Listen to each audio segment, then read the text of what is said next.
Bismillahirrahmanirrahim. Dalam pepatah bahasa Arab dikatakan, kenalilah kondisi musuhmu, maka kau akan mudah menghadapinya. Kita kalau tahu lokasinya musuh, tahu kekuatannya bagaimana, senjatanya seperti apa, strategi perangnya seperti apa, kita mudah hadapin.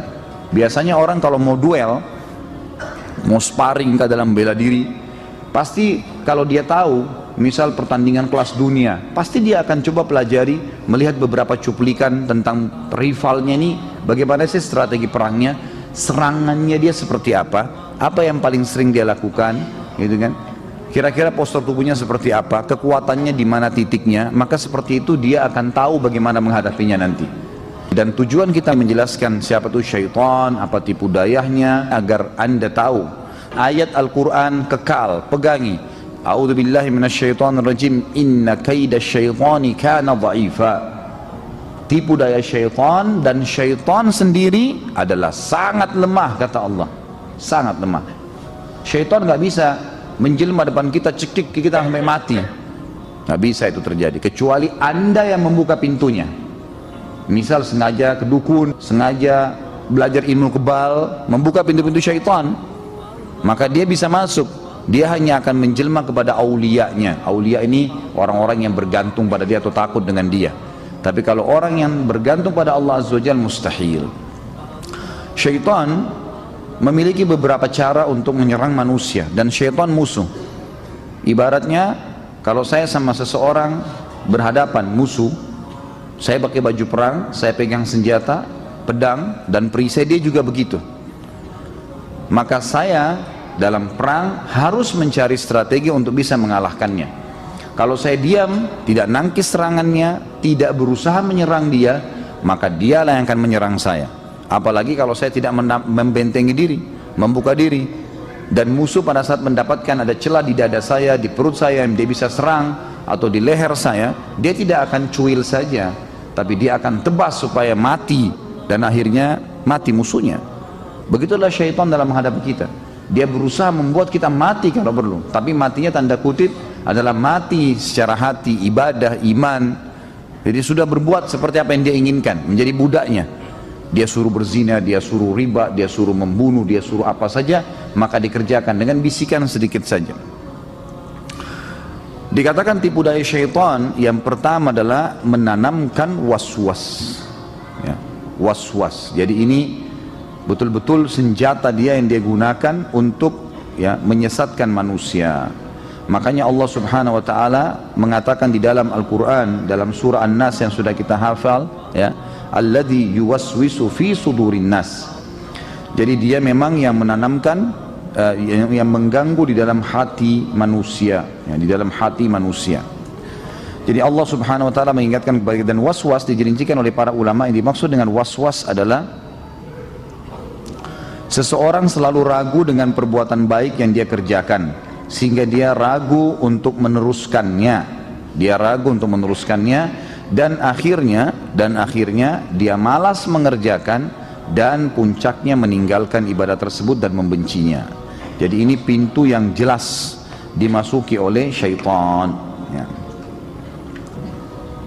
Hadis Nabi SAW yang diriwayatkan oleh Imam Tirmidzi, syaitan akan terus menggoda seseorang di antara kalian dengan was-was, keraguan-raguan, sampai puncaknya.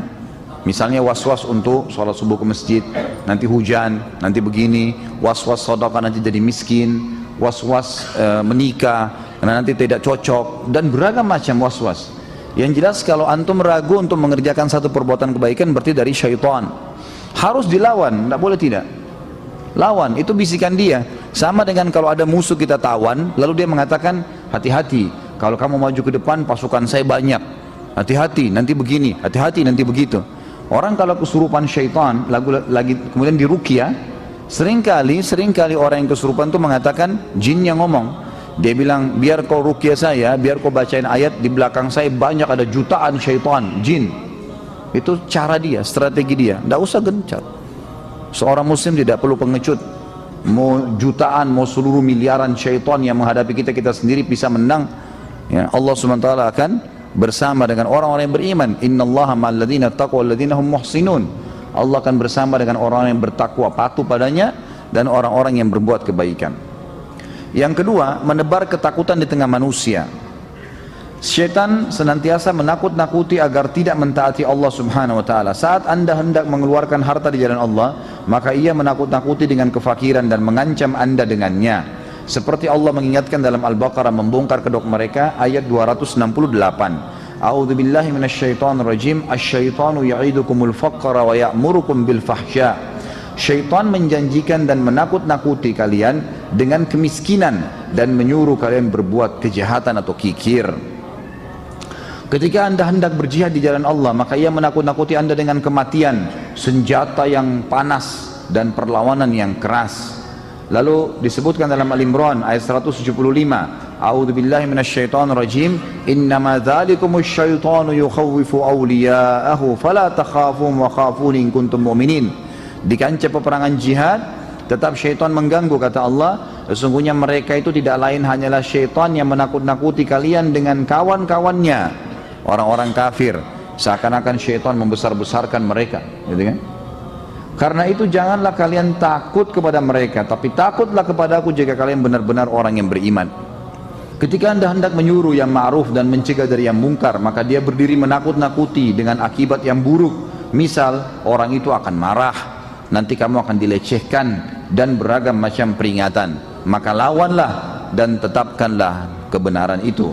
Atau dengan mengatakan kepada anda, perhatikan diri anda sendiri dan biarkan orang lain, karena mereka tidak akan memenuhi seruan anda, dan seterusnya. Betapa banyak manusia yang dijatuhkan oleh syaitan dalam perangkap ini. Jika anda mendapati suatu ketakutan dan tidak berani melakukan satu kebajikan, maka ketahui ya, di balik kekhawatiran itu adalah syaitan, maka lawanlah. Ini poin yang kedua, menebarkan ketakutan. Termasuk juga masuk dalam ketakutan ini adalah menakut-nakuti manusia dengan mengatakan adanya ruh gentayangan, adanya syaitan-syaitan yang akan ada di bawah jembatan, di jalanan, ya, di kegelapan, atau di sebuah tempat yang jarang didatangi oleh manusia. Maka ketahuilah seluruh muka bumi ini milik Allah dan dijaga oleh para malaikat-malaikatnya. Karena malaikat ada yang mengurus gunung-gunung, ada yang menjaga lautan, ada yang mengurus segala sesuatu termasuk turunnya hujan, pergantian siang malam, dan seterusnya. Maka mereka lah yang memenuhi hutan-hutan, mereka lah yang telah memenuhi langit, mereka lah yang telah mengurus seluruh makhluk-makhluk ini, termasuk para jin sendiri juga diawasi oleh para malaikat. Maka sadarilah poin tersebut, anda tidak akan takut kecuali kepada Allah subhanahu wa ta'ala. Yang ketiga, mengadakan permusuhan di antara kaum muslimin. Di antaranya Allah berfirman surah Al-Maidah 91. A'udzu billahi minasyaitonir rajim. Innama yuridu asyaitanu an yuqi'a bainakumul adawata wal baghdha. Al-ayah. Sesungguhnya syaitan itu berkehendak ingin menimbulkan permusuhan dan kebencian di antara kalian. Kata ulama tafsir, antara suami istri, antara anak dengan orang tua, orang tua dengan anak, antara teman dengan teman, antara tetangga dengan tetangga, semuanya dimunculkan permusuhan oleh syaitan. Apapun yang bisa memunculkan permusuhan, maka akan ditunggangi oleh syaitan, sekecil apapun sampai sebesar apapun. Dan setiap permusuhan sudah tertanam di hati manusia, maka syaitan akan terus memanas-manasinya sehingga dia terus berusaha untuk mengingatnya, dan ujung-ujungnya ada membalas dendam dan terjadilah pertumpahan darah.